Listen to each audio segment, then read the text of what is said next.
जीवन में चाहे तो ज्ञान के द्वारा, देखो रास्ते अलग अलग हैं। कोई भक्ति मार्ग पे चलता है, कोई कर्म के मार्ग पे चलता है, कोई ज्ञान के मार्ग पे चलता है। जिसको जो ठीक लग रहा है वो अपने हिसाब से मार्ग ले ले, लेकिन मंजिल एक है, पहुंचना वही है। अच्छा, मनमुखी मार्ग भी अच्छा नहीं है।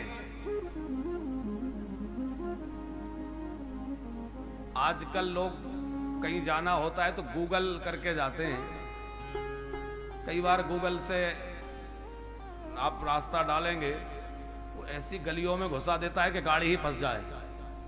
हैं? फंसे ना।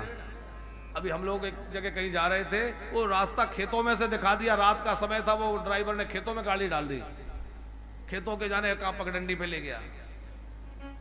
तो आजकल रास्ते बतलाने वाले भी बहुत हैं, पर भैया हर किसी के रास्ता पूछोगे तो जाने कहां फंसा देगा। इसलिए रास्ता कौन सा बढ़िया है? बोले जो हमारे वेदों ने कहा है, जो वेदोक्त मार्ग है उसी मार्ग पे चलना चाहिए, मनमुखी मार्ग पे नहीं चलना चाहिए। जाने कहां फंस जाओगे। वेदों का मार्ग है, मार्ग कौन सा बढ़िया है? बोले महाजना एन गतः सपंथा, महापुरुष जिस मार्ग से चल के जाते हैं वही मार्ग अच्छा है। जब माता जी, जब राम जी वन में जा रहे थे, बड़ा प्यारा एक प्रसंग है। भरद्वाज जी के यहां पहुंचे प्रयागराज में, तो राम जी ने भरद्वाज जी से पूछा, नाथ कहाहु हम के ही मग जाही, हम कौन से रास्ते से जाएं?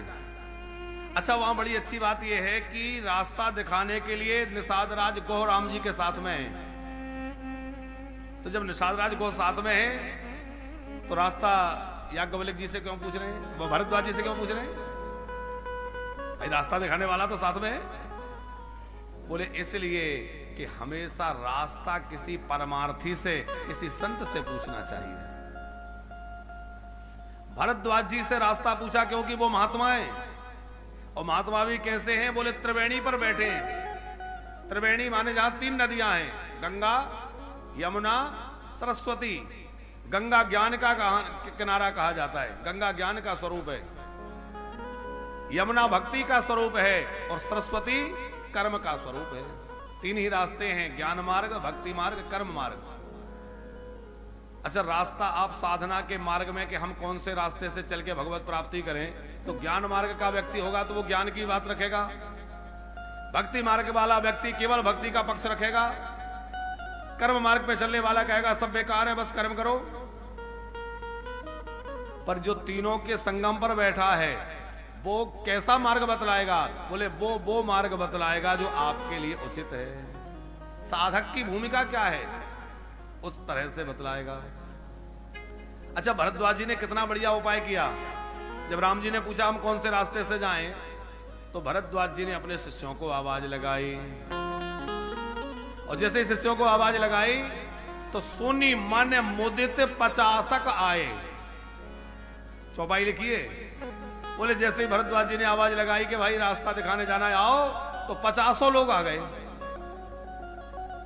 और सब क्या कह रहे हैं? सकल कहा ही मग दी के हमारा।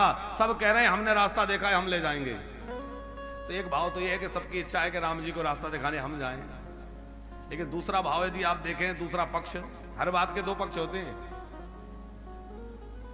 कि त्रेता में भी ये हालत थी कि राह पे चलने वाले 4 और दिखाने वाले 50। चलने वाले कितने लोग थे? राम जी, लक्ष्मण जी, जानकी जी और निषाद राज को, 4 लोग तो चलने वाले, और रास्ता दिखाने वाले 50 आदमी। बोले सुनी मन मुदित 50 आए, और सब कह रहे हैं हमने रास्ता देखा है। आज भी हालत यही है कि रास्ता दिखाने वाले बहुत हैं, सब कह रहे हैं, हम कहते हैं वो रास्ता चलो, हम कहते हैं वो करो। हर आदमी अपने अपने रास्ते दिखा रहा है, चलने वाला कोई नहीं। अब वो तो त्रेता था कि राम जी जैसे 4 चलने वाले तो थे, आज तो एक भी चलने वाला नहीं, सब दिखाने वाले हैं। ये रास्ता चलो, ये रास्ता चलो। और सब कहते हैं कि सकल कहीं मग दी कि हमारा, सब कहते हैं हमने ये रास्ता देखा है, बहुत अच्छा है, इस पे चल के देखो। कोई कह रहा है मूर्तियों को उठा के नदी में डाल दो, कोई कह रहा है ये ग्रंथ पुराने हो गए, इनको हटा के नए ले आओ, हमारे गुरुजी ने अलग लिख दिया। कोई कह रहा है ये ऐसा नहीं, ऐसा कर लो। लेकिन हमें क्या करना है? जो भरद्वाज जी ने कहा कि मुनि बैठो चारो संग तब कीने। मुनि बटु चार संग तब कीने। मुनि बटु चार संग तब कीने। मुनि बटु चार संग तब कीने। जिने बहु जन्म सुकृत सावके।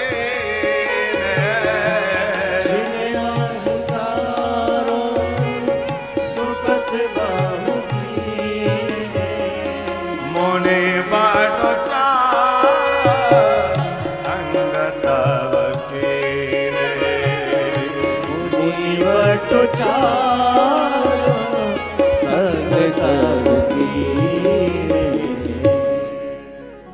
अपने 4 शिष्यों को भरद्वाज जी ने बुलाया और 4 शिष्यों को कहा तुम साथ में जाओ। और वो 4 शिष्य क्या है? बोले 4 बटुक 4 वेद हैं। हमारे यहाँ वेद कितने? 4। तो माने 4 वेदों की रास्ता दिखलाई कि वेद जो कहते हैं हे राम आप उस रास्ते पे चलो। बात समझ में आई? मार्ग दिखलाने वाले बहुत मिलेंगे, ऐसा करो वैसा करो, लेकिन हमें क्या करना है? बोले हमें वेद मार्ग का ही पालन करना है।